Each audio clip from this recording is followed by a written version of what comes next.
6월 16일 목요일 정례 브리핑 시작하도록 하겠습니다.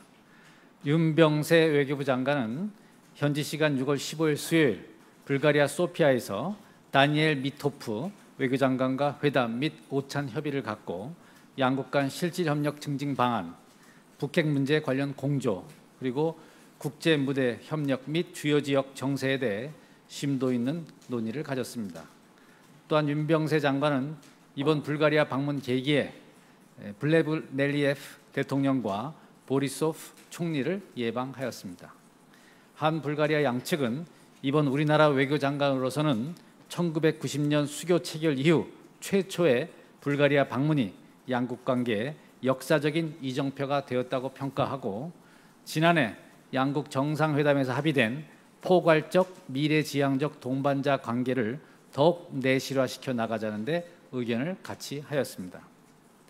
한반도 정세와 관련해서 윤 장관은 금년 초 북한의 핵실험과 탄도미사일 발사에 따른 유엔 안보리 결의 2270호 채택 등 국제사회의 단호한 반응에 대해 상세히 설명하고, 평화클럽의 일원인 불가리아가 북한의 핵실험과 미사일 시험 발사와 관련 우리 입장을 적극 지지해 온 것을 평가하는 한편, 안보리 대북제재 결의 2270호 그리고 EU 차원의 독자 제재의 이행을 위해 노력해 줄 것을 당부하였습니다.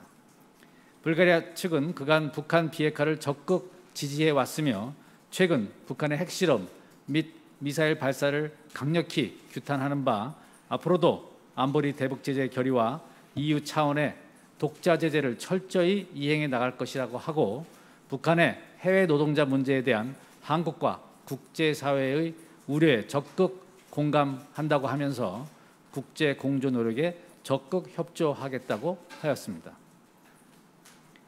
이번 윤병세 외교장관의 불가리아 방문은 남동 유럽 주요국인 불가리아와 에너지, 인프라, 환경 등 미래지향적 실질협력 증진을 위한 구체 방안을 협의하는 한편, 성공한 체제 전환국으로 EU 그리고 나토 회원국인 불가리아와의 안보리 대북제재 결의 및 EU 독자 제재의 철저한 이행과 관련한 주도적인 협조를 견인하는 계기가 된 것으로 평가됩니다.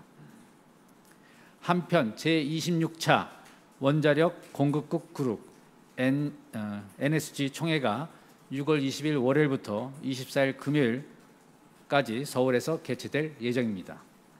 동회의에는 48개 회원국에서 약 300명의 인사가 참석할 예정입니다. 이번 총회에서는 윤병세 외교장관이 6월 23일 목요일 특별 연설을 할 예정입니다. 이번 회의는 우리나라가 2003년 부산 총회 이후 13년 만에 개최하는 것으로서 국제 비확산 체제 강화를 선도하는 우리의 위상을 보여주는 계기가 될 것으로 기대합니다. 다음으로 윤병세 외교부 장관은 6월 20일 외교부에서 해리 칼라바 잠비아 외교부 장관과 회담을 가질 예정입니다. 우선 양측은 한 잠비아 경제협력의 초석이자 개발협력의 전기를 마련하게 될 대외경제협력기금 EDCF 협정 및 약정에 서명할 예정입니다. 양측은 고위인사 교류 및 경제 분야, 개발협력, 농업협력 증진 방안에 대해 의견을 교환하고, 국제 무대에서의 협력과 한반도 등 지역 정세에 대해서도 논의할 예정입니다. 한편 칼라바 잠비아 외교장관은 이번 방한 계기에 주한 잠비아 대사관 공식 개관식에도 참석할 예정입니다. 마지막으로 조태열 외교부 제2차관은 6월 17일 외교부 2층 대강당에서 열리는 2016년 국민과 함께하는 공공외교단 발대식에 참석합니다. 이번 행사는 국민과 함께하는 공공외교단 사업에 참여하는 250여 명의 우리 국민들을 응원하고 격려하기 위한 것입니다. 조 차관은 격려사를 통해 국민 공공외교의 중요성을 강조하면서 참석자들의 창의적이고 적극적인 활동을 당부할 예정입니다. 이상입니다. 그럼 질문을 받도록 하겠습니다.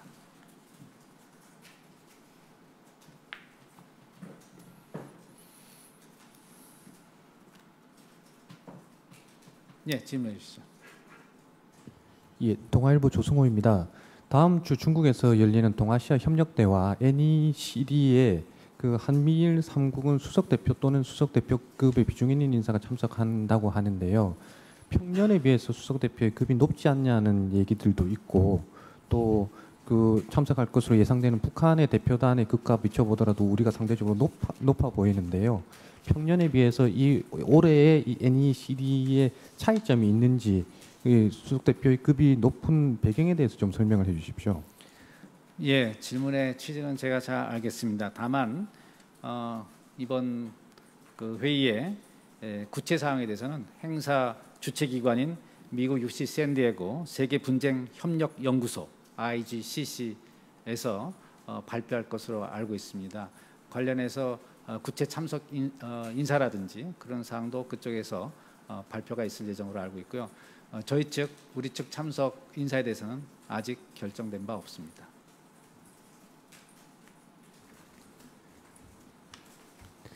다른 사안에 대해서 하나 여쭤보겠는데요. 지금 제네바에서 유엔 인권이사회가 진행 중이지 않습니까? 일본군 위안부 피해자 중에 한 분이 현지에 가서 이제 인권 보고관을 만나셨고, 면담 결과가 보도에 따르면 그 당사자들의 의견이 이번 합의에 충분히 반영되지 않았다는 유엔 측의 입장 표명이 있었다고 합니다. 여기에 대한 한국 정부의 입장을 좀 설명해 주십시오. 네, 감사합니다. 저희도 그런 언론 보도를 잘 봤습니다. 다만 정부로서는 지난해 12월 28일 일본군 위안부 피해자 문제 합의를 성실히 이행해 나감으로써 동합의의 목적인 피해자분들의 명예와 존엄의 회복 그리고 상처 치유가 하루속히 이루어질 수 있도록 최선을 다한다는 입장에 변함이 없습니다. 이 과정에서 피해자분들의 의견을 경청하기 위한 노력을 지속해 나가겠다는 입장입니다. 현재 재단 발족을 위한 준비가 발족이 되어서 그러한 과정을 지금 하고 있다고 생각하고 있습니다. 네. 아시아뉴스 통신의 곽정일 기자입니다. 지금 그 피해자 전대협이나 이런 데서는 재단 설립 자체를 반대하고 있고 합의에 대한 무효를 계속 주장을 하고 있는데 지금 정부에서는 그 합의에 충실히 이행하고 있다는 건 피해자 의사를 반영하지 않은 것 아닌가요? 네.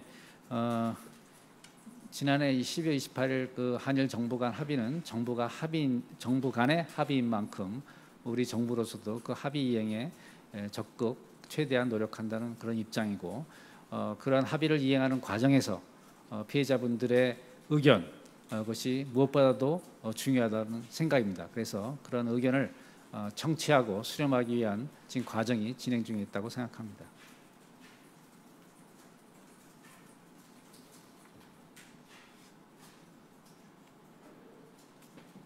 네. 미디어팬의 김소정입니다. 그 한중 영사국장 회의 관련해서 여쭤보려고 하는데요.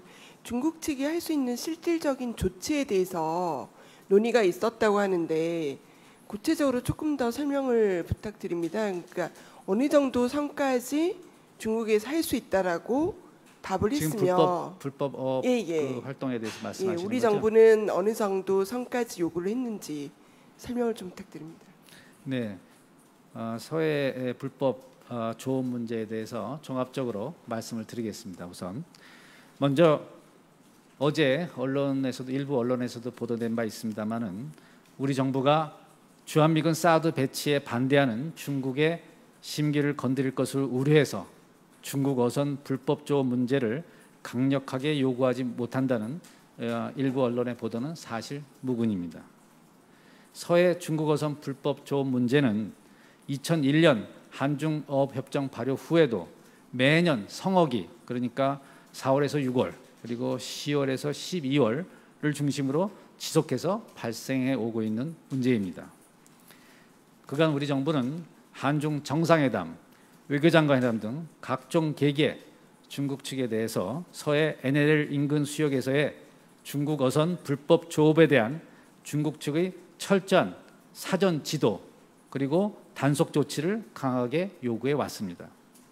특히 우리 정부는 금년에 4월 달에 꽃게 성어기가 시작되기 전부터 이미 외교 채널을 통해서 중국 측에 동수역에서의 중국 어선 불법 조업에 대한 우리 측의 우려를 전달한 바 있습니다. 최근에도 주한 대사 초치 등을 포함하여 외교 경로를 통해서 수차례에 걸쳐 중국 어선 불법 조업 활동에 대해 중국 측이 강력하고 실효성 있는 조치를 즉각 취해 줄 것을 요구했습니다. 앞으로도 외교부는 해수부 그리고 해경 등 관계기관과 긴밀히 협조하면서 모든 외교 채널을 동원해서 서해 NLL 인근 수역에서의 중국 어선 불법 조업 근절을 위해 외교적 노력을 지속해 나갈 예정입니다. 네.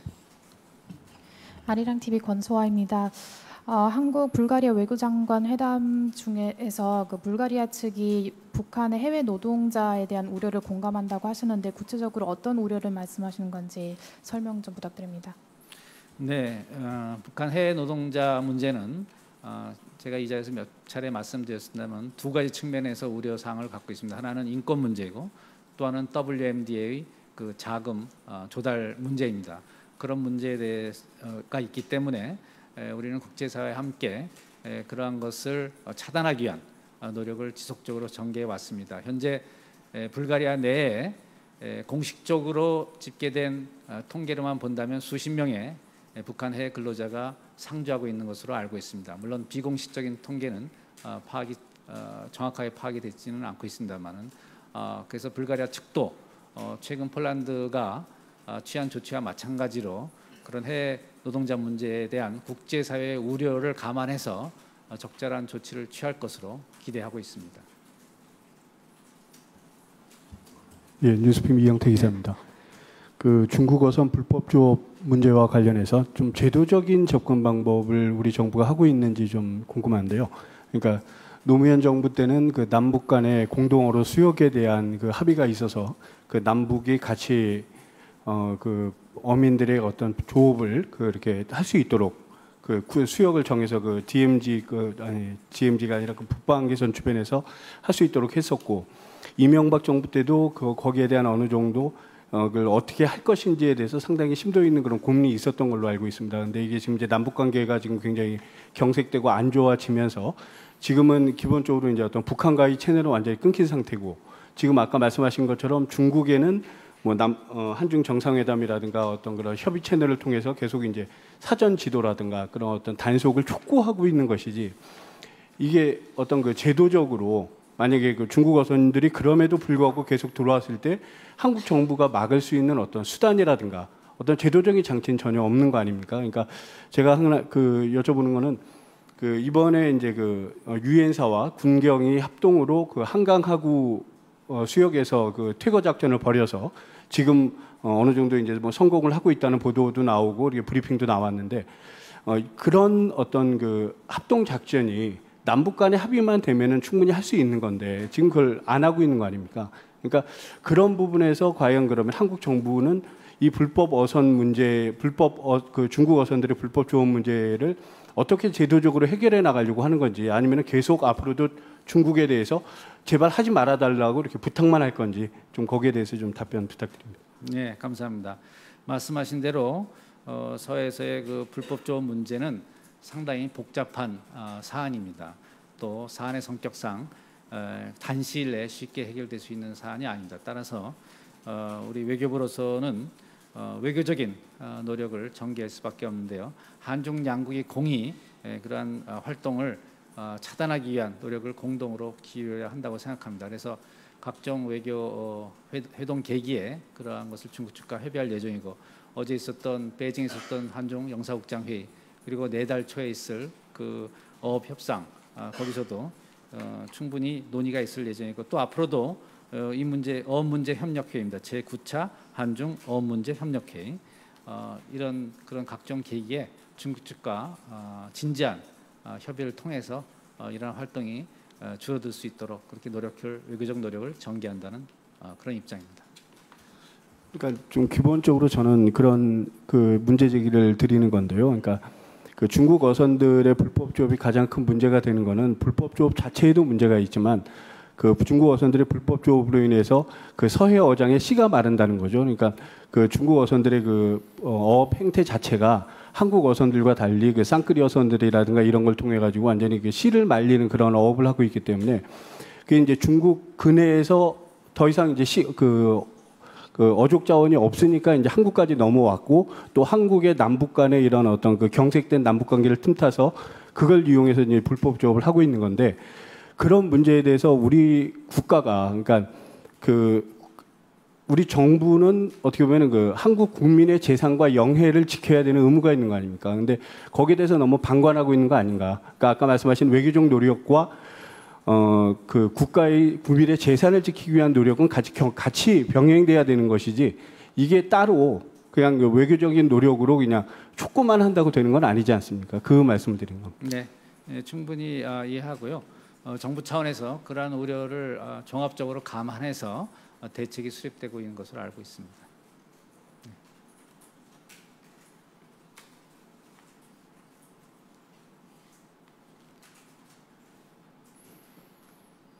예, 감사합니다. 오늘 브리핑은 여기서 마치도록 하겠습니다.